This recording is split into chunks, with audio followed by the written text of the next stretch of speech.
Congratulations, ó ti lé lọ́dún sí sísá bí ìsọyè ọjọ́ bí rẹ̀ lè ní jẹ́ sísọ pé ẹ̀yájọ́ tàbí ọ̀nì táwọn máa ń wọlé ìtọ́ bẹ́ẹ̀ dé.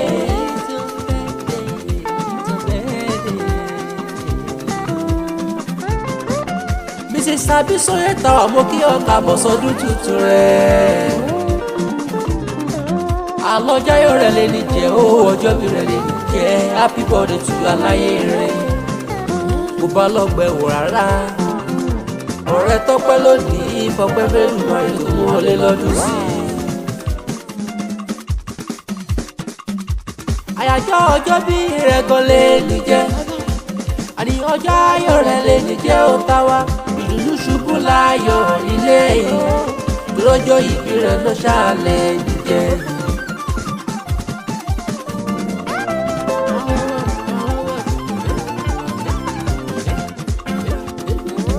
Àti fani mọ́ kí ọ dáadáa ó lẹ́gbọ́n ohun àtàtà tún ti lé lọ́dún sí i. Sista wa Abisoye mà ti lé lọ́dún.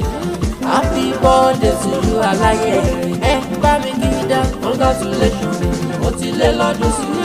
Sista Abisoye ọjọ́ bí rẹ̀ lè ní jẹ́ sísẹ́ òkè ẹ̀yájọ́ tàbí ọdún táwa máa ń wọlé ìtọ́ bẹ́ẹ̀ dé.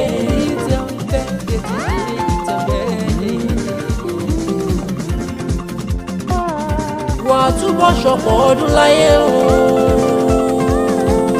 Sista Abisoye náà wà á túbọ̀ ṣọ̀pọ̀ ọdún láyé o àtẹ̀gbẹ́lá tẹ́lẹ́sẹ̀ tẹ̀nà láyé wa pẹ́ fún wa ò dandan ni.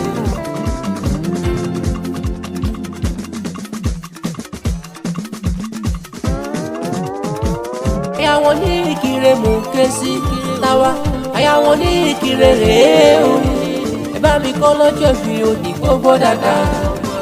Àyàwó ní Ìkirè mò ń ké sí Ṣàgámù ní Rẹ́mọ máa dẹ̀ nílé ibi bẹ́ṣà nínú bàbá tó bí ọlọ́mọ ọmọ orí Ṣàgámù ẹ̀wà ọmọ ròkè yùmúyùmú ṣe bẹ́yìn máa ní ọmọ ọmọlẹ̀ tí kìjà gbàgbà máa dẹ̀ ní ọmọ egungun ọmọ ẹlùkù ọmọ Agẹmọ ọmọ Ẹgbàágbèje orí ìṣàn o ìbẹ́yìn lọ́mọ balùwù fún ọmọ kí dáadáa.